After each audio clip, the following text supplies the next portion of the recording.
Now the host of Clipper Countdown, the post-game show, and the halftime show, Adam Oslin, the Saltier. Hi, Adam. What's up, guys? How we doing?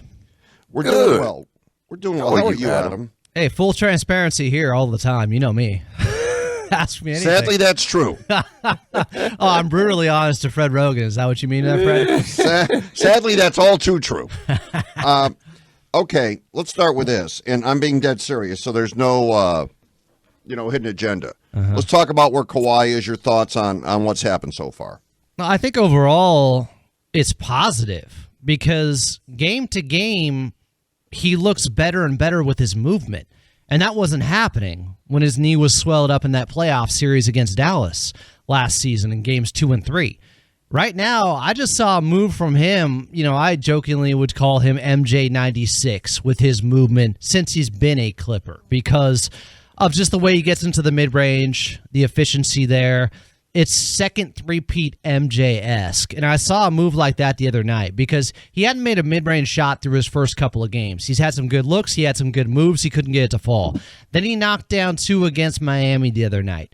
And one of them, he showed a little bit of burst, lost his defender. That's the encouraging stuff you want to see from Kawhi, just that he's able to elevate, explode out there, and just have confidence in his right knee. And it looks like, movement-wise, he's just about where he was last season before the knee injury. There was no structural damage. So this isn't him coming off a meniscus, coming off an ACL this time. This is him just having to get the swelling down, so therefore he's not inhibited by that. Yeah, but Adam, as you mentioned, this. You like you said, you don't sugarcoat. The consistency is the question. How long will this last? And I think that is in the back of everybody's mind. Is okay. He gave us that, and he looked like he had the burst, and he's got okay. Now he's going to be out 2 weeks. Oh no, it's fair. It's fair. You know what I'm saying? So that's the thing I think is concerning to a lot of folks is that when he's there, and I've said this, he's as good and he's healthy. He's better than anybody on the court. It's just being there on a consistent basis. How do you feel about this going forward? I know you don't have a crystal ball, but just in the way he's come back, and like you mentioned, not off a major injury, but just kind of waiting for the swelling to go down. How do you think this plays out over the next month or so? Well, I hope he's able to go, and I don't expect him maybe to play a back-to-back the rest of his career at this point, guys, given his injury history. But I just hope he's able to play one of those 2 games because the Clippers do have a ton of those coming up and more after the rescheduled games that we saw earlier today with 9 games being rescheduled in the NBA because of the fires, because of what was happening in Atlanta with the cold. So I just want to see him out there consistently a few times a week. That's what we need from Kawhi Leonard because he will get to that point where he's at this 20 minutes restriction at the moment. That has to go up. He's only 3 games in, and he just had a week off in between games because their Saturday game was canceled, obviously because of the fires, and he came back home last Wednesday and wasn't in Denver with them because he wanted to get back to his family because they had to evacuate being in the Palisades. So he just has to get to a point where he's consistently playing often enough so where they can take the minutes to a different level. Because right now, Kawhi is basically just feeling it out. He's not overdoing it. He's not trying to be the entire focal point on the offensive end where he's disrupting things. He just wants to blend in out there. But at some point, he's got to have one of those 10, 12-point quarters out there and look like a superstar and try to take over the game so everybody can know, okay, it's still Kawhi. It's still Kawhi. This is what he does. It took a while coming off the ACL. The first 8 games, he was averaging like 12 points per game. He wasn't shooting it very well. And then he had a big game against Boston, and things kind of changed from there. So I'm kind of looking at it from what happened in 2022 for perspective on how long this is going to take. But to your point and to your question there, Rodney, it's unpredictable. I mean, Lawrence Frank talked about this, how it's tricky with the swelling in his right knee. They think they have a better handle on it. But nobody knows, Moving forward, I'm always going to be on pins and needles because he said basically he woke up one day after feeling fine and his knee was swollen. That's what we were talking about from last April.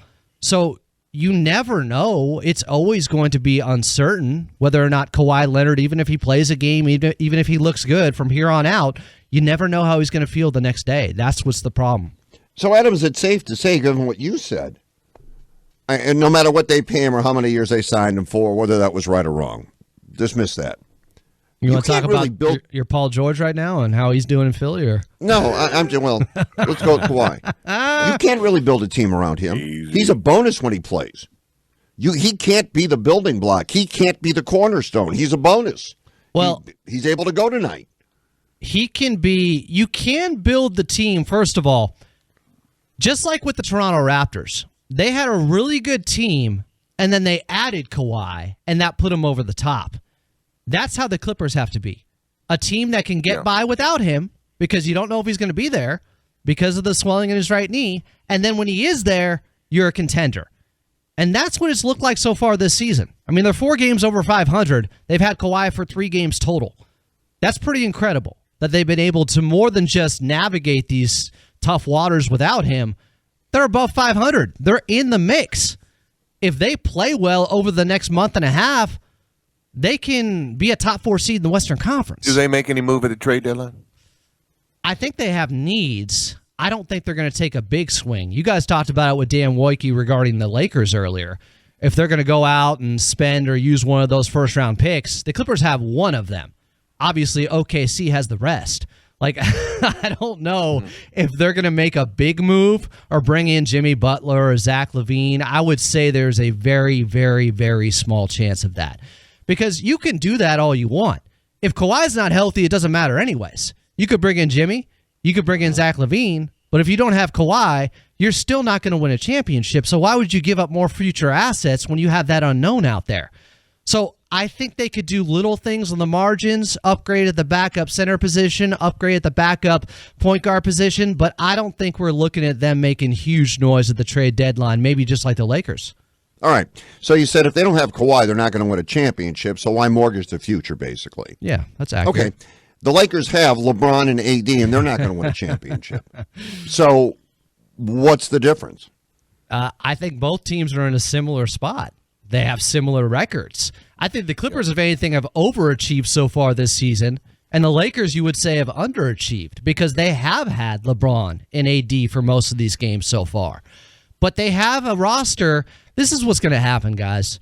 Eventually, if the Lakers lose in the first round or lose in the play-in, the fingers are finally going to be pointed at Rob Pelinka because they're going to say we've had all these different coaches here, and the same thing keeps happening, where you don't have enough two-way players out there, and it's really hard to construct lineups on this Lakers team because you got a bunch of guys that are good on one end of the court, but liabilities on the other. And it's been like that for some time. And he can say, well, they made me make that move for Russell Westbrook, and we lost a lot of depth because of that, and we lost two-way players in Kuzma and KCP. But the buck stops with him. At some point, you got to look at Rob Pelinka here. They've changed the coach over. They're a couple games over 500. They've had decent health so far this season. And as Dan Wojcicki pointed out earlier, their point differential isn't good. They're probably lucky to be above 500. Because when they win on slim margins. They win some of those close games. But when they lose, they can lose very badly. The bottom falls out. And that's kind of concerning. Where you look at that game the other night from them against San Antonio, it's tied heading into the fourth. How do you end up losing that game by 20 at home? You lose. Well, I'll tell you why you lose. Because the game was one quarter too long. The Lakers only signed up for a three-quarter game that night. Stop it, Freddie. Well, is that what happened against Minnesota a couple weeks before that? Against Miami a couple weeks before that, who they see again tonight? Because this has been a trend with them, where they're in games, and then they get punched in the face, and they don't respond. Like, they don't have a ton of resiliency that they can point to so far this season where they're down and out, and they come back and win a game. Like, once you show that you're the better team than them, they tend to break. That's been a pattern, not just this year. That was last year. You see them being in a game to the fourth quarter. It'd be 5 minutes to go, and they're leading by 3, and then by the end of the game, they lost the game by 12. Yeah, I mean, it just has been a pattern for them forever. But I think you're absolutely right. I mean, the days of let's blame LeBron and clutch sports and all that kind of stuff has got to be over with, because at the end of the day, if you're going to say the buck stops with me, and you're Rob Pelinka, he's been saying that for the last 4 or 5 years now, that it's my decision and I make this and I make the decisions. If you're going to say that, then you got to own it on both sides, both sides of it. how many coaches are we going to say, yeah, that guy kind of got a raw deal? Yeah, Vogel kind of got a raw deal. Ham kind of got a raw deal. Is JJ going to be the same thing? And then is it the coach then? What's the common denominator? It's Rob Pelinka. It's the way he builds out rosters. How many times do we have to talk about the roster? Right. Absolutely. How many times do we come into a season and say, it's strange that the Lakers have yet to build the way they did when they won in the bubble, where you had a couple of centers next to Anthony Davis who routinely does not like playing the 5. He does it begrudgingly, but he doesn't want to. Like, there's the formula. You had it. It was right there. What's the problem? If it ain't broke, don't fix it. Why do they try to go away from that? I understand at the end of games you probably want AD at the 5, but just to not be too taxing on him, let him play at the 4 some. Find another 5. Find another guy that can play with him. Jonas Valanciunas is still out there apparently, and they only want 2 second-round picks for him in D.C. with the Washington Wizards. Yeah. Walker Kessler might cost you both first-round picks or 1 first-round pick and a pick swap, but he's 23. He could play next to AD for years to come when LeBron's not even there anymore, and you have your center of the future again. You have the Zubac replacement off of that bad trade with Magic Johnson, finally. I would think that's the type of guy who can help you in the present and in the future you'd be willing to give up a pick for. I don't understand it. I don't understand why they keep bringing in guys. And I like the Dorian Finney-Smith trade. That's a good move for them. But Austin Reeves has his limitations. Rui has his limitations. D'Lo did, and they kept him around for a while. Too long. Like, how many of these guys, it's the modern NBA. You know why Boston was able to win the championship last season and has been competitive for so long? Because they have a bunch of two-way guys that don't have a ton of flaws you can pick at on the floor. Yeah. All of them can shoot, all of them can score, and they can all play defense on the other end. Yeah. It's out there. The blueprint is there if you're looking for it. And the Lakers, for whatever reason, have not been able to figure that out. And it seems easier than it should be. So I'm just saying, look, I think Rob Pelinka's done some good things, too. A couple of years ago, when they ended up getting to the Western Conference Finals, and they made some moves and got there, he was being praised at that time for kind of saving the season. But now 2 years later, I think fingers are going to start to point his way. And I think they're banking on guys. We talk about what's the end game with this Lakers team. What are they trying to do? Why aren't they making a big move? Because they still think, and maybe they'll be right about this, that they have a roster construction if they get guys healthy with Jared Vanderbilt, if he can come back, if they can get Christian Wood back. They have a configuration there. There's something there that they can tap into that if things break their way, like they did a couple of years ago where they got Memphis in the first round and then Golden State in the second round and they won the matchup battles, that they can still make a run. And that's what I think they're looking at. You know what? Dallas last season, they were a 5 seed. They got to the NBA Finals. We got there, or we got to the Western Conference Finals through the play-in back in 2023. Yeah, they ended up getting swept by Denver, but Denver went on to win it all. I think they still believe that they can find a way, if things break their way, if they get the right matchups, to somehow make a run in the West. So it's luck. And we talked about that with Dan Woike. But there's always an element. Game. There's always an element of luck for every team. Yeah, but this is more than an element of luck. Okay. We need luck. Yeah. They're relying more on it. Element of luck. They're relying more on it than other teams. Yeah, exactly. But if there's not the guy that they can go out there and get anyways, that can make them a guaranteed contender or a team in the Western Conference, why not rely on luck and hold on to our picks? Why not? Why not play that game? I get it. Who would you rather be right now, the Lakers or the Warriors? Ooh, that's a doozy, Fred. I didn't know you were built like this. Who would you rather be? No one did.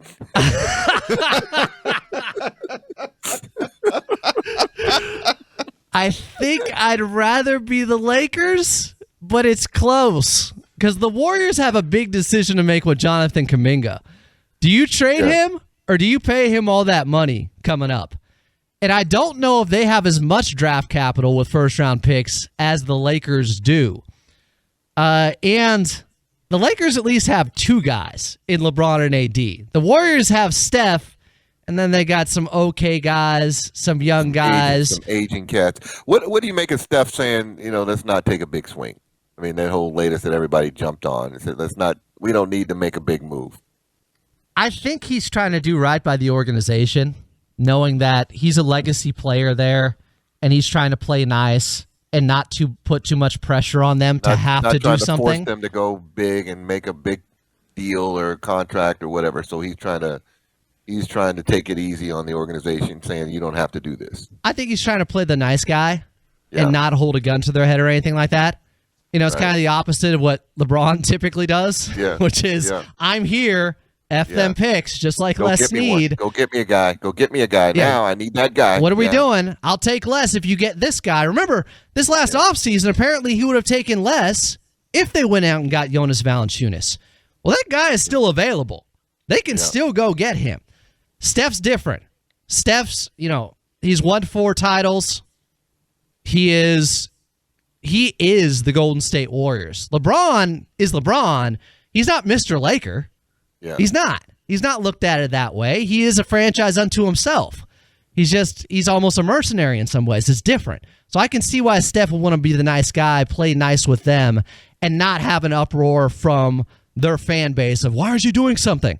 It's like, no. We're okay. Maybe they will go out there and make a move because some think they could get Jimmy Butler. They wanted to get Markkanen this offseason. They wanted to get Paul George. They struck out with those guys. It's not like they haven't tried or have just been sitting on their hands.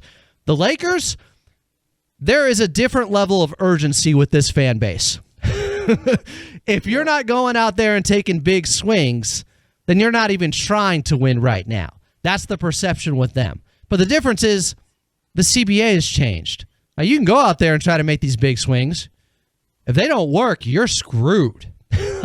If you don't win this season, it's not going to end up like the Rams with them going out, swinging for the fences, winning the Super Bowl, and we're still competitive now too. Right. If you don't win, there are no guarantees that you're going to have a team that is remotely competitive in the Western Conference. If you use those first-round picks now and you don't end up winning in the twilight of LeBron James's career, what have you done? You're back in that place where for 5 straight seasons, the Lakers were averaging 25 wins per year. The dark days, before LeBron came. But people don't talk about that. No. They don't have that kind of memory. They forget what it was like before he got here. But you're right. You better get it right if you're going to take that big swing. Yeah, and I don't know if there's an easy answer for that. If there's a guy out there that guarantees you that you're competing with the Oklahoma City Thunder in the Western Conference now, who I think are a cut above everybody else. And Denver's starting to play better too. There are teams that are just ahead of the Lakers, even if they went out there and did something. Are you still better than them? Probably not. So you might want to hold on to those picks. All right. Adam, thanks for jumping on. Thanks for the insight. All right. Appreciate you guys. Adam.